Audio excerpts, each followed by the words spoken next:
Salam sejahtera. Nama saya Mariam Mokhtar. Kalau anda dituduh menipu atau dituduh melakukan jenayah, yang mana satu anda pilih untuk membuktikan yang anda tidak buat salah? Mungkin anda mangsa kecurian. Anda tahu siapa pencuri itu. Jadi, anda nak si pencuri itu buat sumpah laknat atau anda nak siasatan yang telus untuk mendapati yang si pencuri itu memang curi wang anda? Adakah anda pilih si pencuri atau si pembunuh membuat sumpah laknat untuk membuktikan yang ia tidak bersalah? Atau anda pilih si pencuri atau si pembunuh pergi ke mahkamah di mana peguam, hakim dan saksi dan juga pakar forensik menentukan yang jenayah telah dilakukan. Jadi, anda nak pilih yang mana satu? Sumpah laknat atau mahkamah?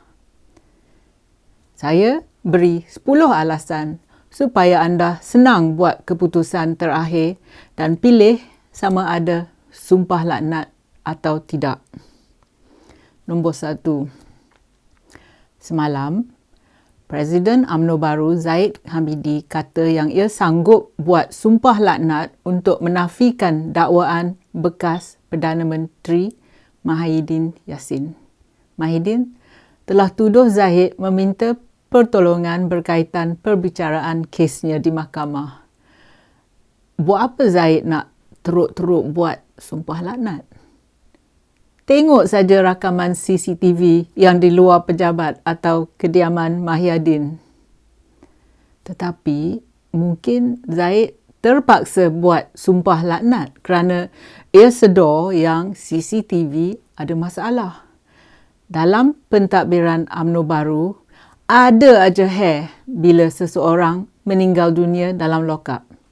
CCTV tengah repair atau CCTV tu ada orang lupa nak masukkan video recorder atau untuk CCTV yang bentuk digital, ia dihalakan ke ceiling dan bukan ke dalam bilik dan sebagainya. Ini adalah fakta kerana dalam kematian Teo Beng Hock, Ahmad Sabani, A. Kugan dan juga kes rogol remaja di Miri, Sarawak baru-baru ini, semua CCTV ada aja ragamnya. Jadi, patutlah Zahid nak buat sumpah laknat. Mungkin dia tahu CCTV sudah dibersihkan digital recordingnya. Alasan yang kedua, sumpah laknat atau sistem mahkamah. Kalau penduduk Malaysia pilih sumpah laknat, jadi kita tak payah nak adakan sesi mahkamah. Kita tak payah melantik peguam dan hakim dan cari saksi jenayah. Kita cuma adakan bilik atau curug di mana dalam masjid tu atau dalam kes yang high profile, kita sediakan stadium di mana sumpah laknat boleh diadakan. Kita boleh buat macam pesta atau perlawanan bola dan jual burger dan lagi souvenir.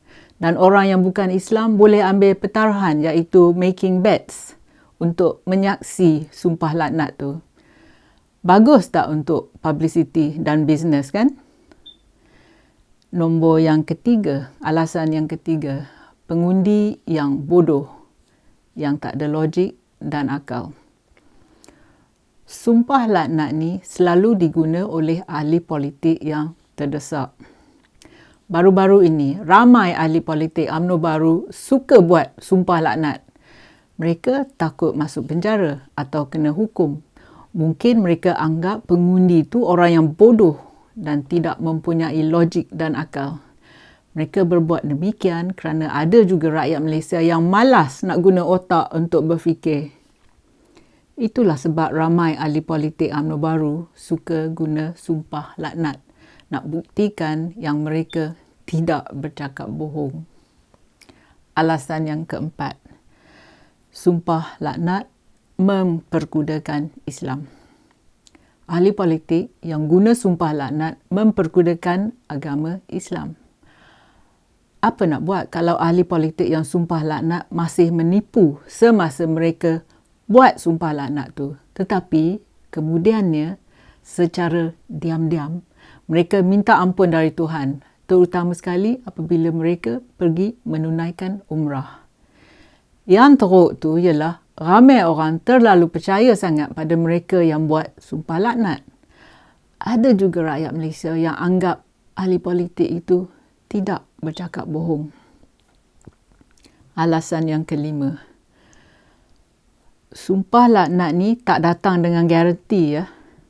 Ingat tak banduan Najib Abdul Razak yang didapati salah mencuri wang rakyat dalam kes SRC International?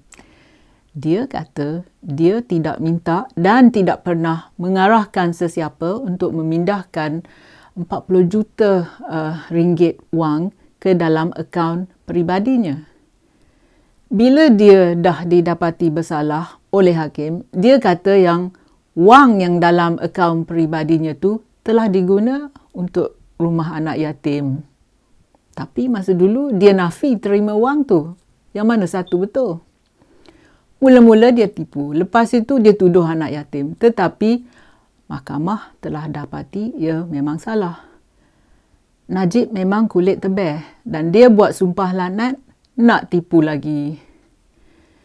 Alasan yang keenam, di mana Tuhan dijadikan alat politik. Di Malaysia, Tuhan diseret ke dalam setiap jenayah UMNO baru. Di Malaysia, Tuhan pun boleh dipolitikkan dalam sumpah laknat. Dalam kes pembunuhan model dan penterjemah Mongolia, Altantuya Sharibu, Najib buat sumpah laknat dan menafi yang ia beri arahan tembak mati pada Azila Hadri. Pertunjukan ketakwaan beliau ini diadakan di Masjid Jamid, Kampung Baru. Najib kata ia telah dianiayai dan ia adalah mangsa konspirasi. Alasan yang ketujuh. Untuk orang Melayu, agama tu macam candu.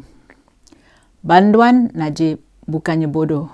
Dia sedar bahawa sumpah laknat boleh digunakan sebagai bukti yang mencukupi untuk orang ramai yang mudah tertipu untuk membuktikan yang dia tidak salah.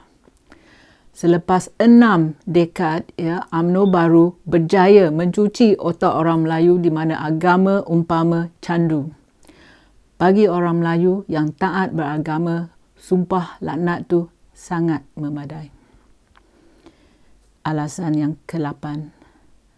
Sumpah laknat tu macam sembahyang hajat. Sebilangan anak Melayu hanya melakukan sembahyang hajat daripada mengulang kaji apa yang dipelajari. Revision.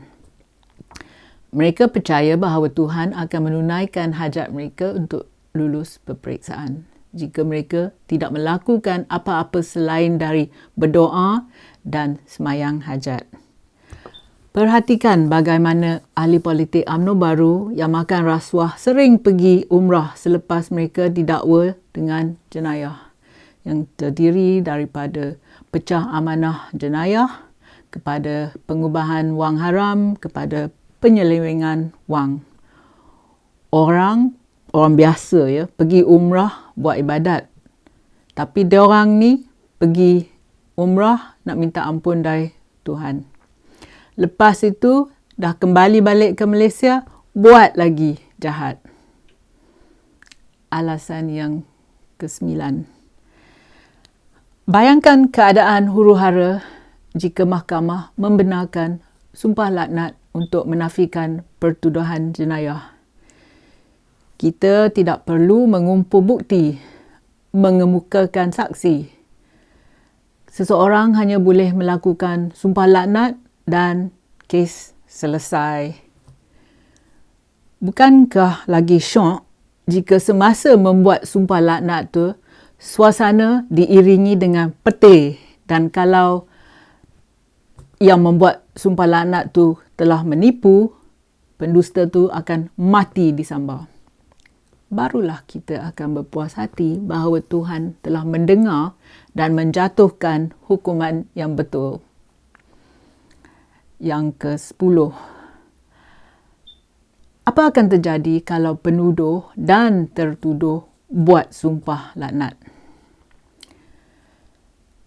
Apa yang akan berlaku sekiranya kedua-dua penuduh dan tertuduh melakukan sumpah laknat di masjid? Siapa yang akan dianggap tidak bersalah? Adakah kesalahan diukur dengan saiz penuntut? Adakah sumpah laknat selepas solat Jumaat membawa lebih berat daripada yang dilakukan pada waktu atau hari yang lain?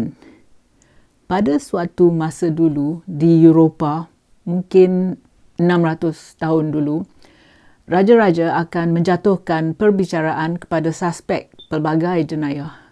Suspek akan dipaksa meletakkan tangannya di dalam satu tong minyak yang panas.